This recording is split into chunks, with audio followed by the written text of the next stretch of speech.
Ыдырыс Исаков. Бул жолку шайлоодо негизги чыр форма 2 айынан чыр чыга турганга окшоп калды. Шайлоо үчүн участкадан участкага которулгандардын жалпы саны республика боюнча 500 миңге жеткенин билесиңер. Эң таң калыштуусу бул жолку шайлоодо өзбек, тажик, уйгур жарандар, чылгый кыргыздар жашаган тоолуу райондордон добуш бермек болушуптур. Бул президент туулуп өскөн райондон кыргыздан башка улут өкүлүн шайлоодон башка учурда ит менен издеп таппайсың. Бул бир жагы. Анан Карагулжага бул сапар башка партиялар кире албаптыр, банерин кенен эле албаптыр. Кыскасы, президент көрсөтүп аткан үлгү ушундай. Республика. Талас району республика үчүн. Кенжебек Бокоев. Өлкөнү өзгөртө алчу лидерибиз бар. Партиянын негиздөөчүсү Өмүрбек Бабановду премьер-министрликке көрсөтөбүз. Жалпы өлкө колдоп үмүт артып турат. Сыймык Бейшекеев. Биз каалайбызбы же каалабайбызбы, бирок 50 жылда эл жаңы дегендей саясат айдыңында дагы жаңы жүздөр жамы журтка жарык деп көрүнүп, жакпаганы жалп деп өчүп калган бийликтеги жалын сымал бүйүр кызытып турары айныгыс чындык экен. Ушул 22 жаштагы Темирлан Султанбеков деген жигитке назар оодардым. Ырааттуу кебине ынанып, жаратка курмушу күйгүзүп баскандай сөзүнө кубандым. Үмүтүм үч көчкөн журттай калган саясий көңүлүмдү үлүлдүн кабыгындай болгон ушул бала жибиткенсип турат. Аман болсо саясатты жиликтеп толук устукандай турган азаматтардын саппашы болчудай. Мен азыр жонган ийгилик каалайм. Жашы менин уулумдан да 2 жашка кичүү экен. Бирок мен бул баланын кебине моюндадым. Табы келишсе такшалган саясатчы, сөрөйлөрдүн да талканын чыгарган таасын жигит болоруна шегим жок. Аман бол Темирлан Баатар. Кыргызга пайдаң тиер, кыраан болоруңа ишеним чоң. Ийгилик сага ылаачын жигит. Сыймык Бейшекеев. Улукбек Кутманбаев. Элдар Абакиров дүйнө деңгээлинде ой жүгүрткөн лидер. Мындан 10 жыл мурун сыртта иштеп, биз билбеген кереметтерди билип, каныккан мигранттарыбыз келип өлкөнү өнүктүрсө деп жаңычылдыкка умтулчу элек. Мына ошол күн келди. Чет өлкөдөн билим алып иштеп келген жаңы көз караштагы кадрлар өлкөнү өнүктүрүү үчүн Кыргызстанга келишти да ата мекенге кошулушту. Алардын бири Элдар Абакиров, башкача ой жүгүрткөн лидер, дүйнөлүк деңгээлде ой жүгүртөт, экономика, социалдык проблемалардын чечүүнүн башкача жолдорун билет. Белчесинен кризиске баткан өлкөсүн кризистен чыгарууга бел байлады. Биз эми ушинтип иштейм деп, атайын чет өлкөдөн бардык иштеринен баш тартып, Кыргызстанды саздан чыгарам деп жатканда, кош колдоп ага мандат берип пайдалануу иштетип, өлкөнү кризистен чыгарганга салым кошолу. Ошол себептен Абакировду колдойлу да ата мекенге добуш берели. Улукбек Кутманбаев. Кыргыз Республикасынын президенти Сооронбай Жээнбеков 2020 жылдын 4 октябрында өтө турчу Кыргыз Республикасынын жогорку кеңешине депутаттарды шайлоого байланыштуу кыргызстандыктарга кайрылды. Бул тууралуу президенттин аппаратынын маалыматтык саясат бөлүмү билдирди. Мамлекет башчысынын кайрылуусунун тексти. Урматтуу мекендештерим, 4 октябрда жогорку кеңешке депутаттарды шайлайбыз. Борбордук шайлоо комиссиясы, өкмөттө түзүлгөн республикалык штаб, жергиликтүү шайлоо комиссиялары мыйзам алкагында өз милдеттерин аткарып жатышат. Үгүт иштери жогорку саясий атаандыштыкта өттү. Ар бир шайлоочунун добуш чечүүчү мааниге ээ болгон мезгил келди.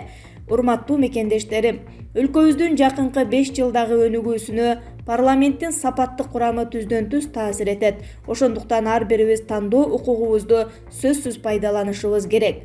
Бул шайлоо элдин эркин тандоосун акыйкат чагылдырган адилет шайлоо болуусу зарыл. Ушул максатка жетүү үчүн бардык шарттар түзүлдү. Мыйзам базасы 1 жыл мурда аныкталды. Шайлоо эрежелери саясий партияларга, шайлоочуларга алдын ала белгилүү болду. Шайлоо адилеттигин добуш берүү жана жыйынтыгын чыгаруу учурунда гана эмес, шайлоонун бардык этаптарында камсыз кылууга умтулдук. Шайлоо мыйзамдарын бузуулардын алдын алуу, мыйзамды бузгандыгы үчүн жоопкерчилик тартуу жана административдик ресурсту пайдаланууга бөгөт коюу боюнча жаңы нормаларды киргиздик. Урматтуу саясий партиялардын лидерлери, талапкерлер, үгүт иштерин жүргүзүү үчүн бардык партияларга бирдей шарт түзүлдү. Саясий позицияңарды, көз карашыңарды жарыялоо үчүн эч кандай тоскоолдук болгон жок. Эми шайлоо мыйзамдарын чегинен чыкпагыла, добуш сатып алуу мыйзам алкагында жазаланаарын эсиңерден чыгарбагыла. Кандай гана күрөш болсун, жеңген тарап менен бирге жеңилген тарапта болот. Жыгылган күрөшкө тойбойт дегендей, жеке амбициясын алдырып, жеңилгендер элди бөлүп жарууга, коомдун тынчтыгына доо кетирүүгө барбайт деп ишенебиз. Элибиздин биримдигине, улут аралык ынтымакка, мамлекетибиздин бүтүндүгүнө жана мыйзам үстүндөгү шек келтиргендерге мыйзам алкагында чечкиндүү чаралар көрүлөрүн унутпайлы. Урматтуу мекендештерим, шайлоо күнү биздин өлкөбүз эл аралык коомчулуктун көңүл борборунда болот. Бул күн биздин өлкө тарыхында жогорку саясий маданияттуулуктун күнү катары калат деп үмүттөнөм. Шайлоону улуттук ар намысыбызды, абийирибизди сактап өткөрөлү. Шайлоого аттанып марага чейин жеткен 16 партиянын өкүлдөрү элибиздин ичинен суурулуп чыккан мыкты уул кыздарыбыз. Силер үчүн элдин амандыгынан, коомдун тынчтыгынан өткөн байлык жок деп билебиз. Бардыгыбыз үчүн өлкөдөн өткөн дөөлөт жок. Урматтуу шайлоочулар, кимге добуш беребиз, ал ар кимдин жеке чечими, өз эрки. Эч ким кысым жасай албайт. Ар бир шайлоочунун добушу өлкөнүн тагдырын чечет. Мамлекеттик саясий, экономикалык, социалдык, маданий багытын аныктайт. Шайлоого катышып жаткан ар бир партиянын программасы, келечек максаттары белгилүү болду. Ошондуктан 4 октябрь күнү ар бирибиз саясий тандообузду сөзсүз билдирели.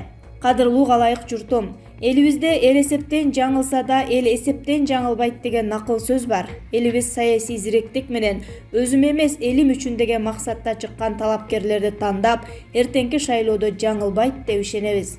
Ар бириңиздерге бекем ден соолук, жакшылыктарды жана ийгиликтерди каалайм. Сүйүктүү Кыргызстаныбызды жараткан Кудайым өзү колдоп, дайыма элибизде аманчылык, жергебизде тынчтык болсун.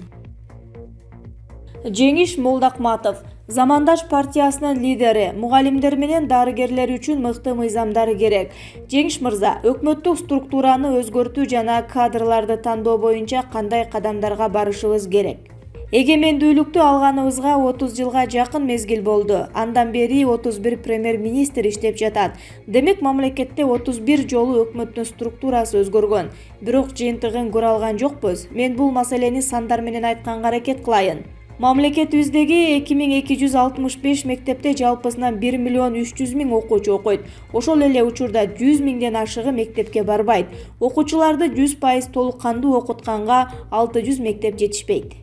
Жалпы бала бакчаларыбыздын саны 1349. Мамлекетибизди толук бала бакча менен камсыздоо үчүн дагы 1800 бала бакча курушубуз зарыл. Себеби бала бакчага барбаган балдардын саны болжол менен 600 миңге чамалайт. Буга мамлекеттин чамасы жетпейт. Азыркы өкмөт менен муну ишке ашыра албайбыз, себеби кадр жок. Чек арасы боюнча айтсам 505 чакырым талаштуу жерлер чечилген эмес. Бул маселени чечүүгө саясий эрк керек. Дагы бир чоң көйгөйдү айтпасак болбойт. Кыргызстанда 75 миңден ашуун мугалим бар.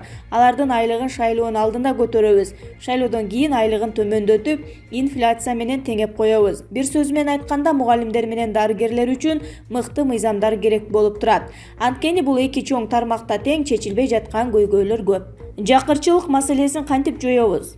Өлкөдө 650 миңге жакын пенсионерибиз, пособие алган 370 миң жараныбыз, 120 миң майып адамдарыбыз бар.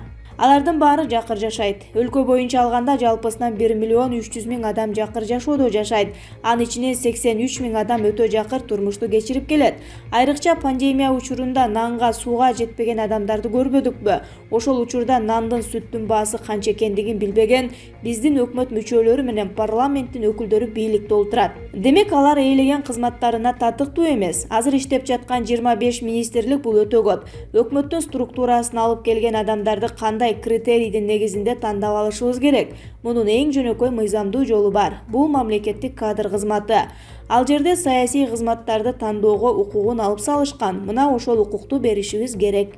Себеби министрлик орун бул саясий кызмат болуп эсептелинет. Кайсы министрликке кандай кадр жана ал кантип тандалып жатканын жакшы билебиз. Кадр тандоодо таекей жээн, куда сөөк деген болбошу керек. Тандоо критерийи тууралуу айта турган болсок, 2011 жылдын башында сотторду тандоо түз эфирде кандай жүргөндүгү элге маалым болсо керек.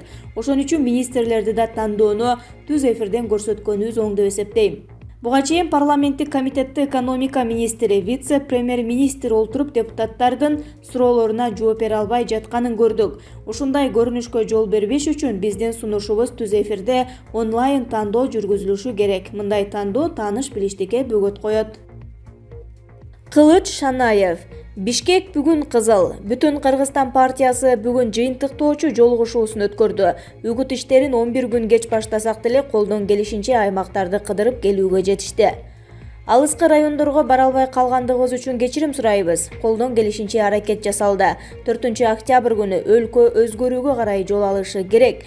Жетишет, беспределди токтотолу. Сатылбайлы. Бүтүн Кыргызстан 8.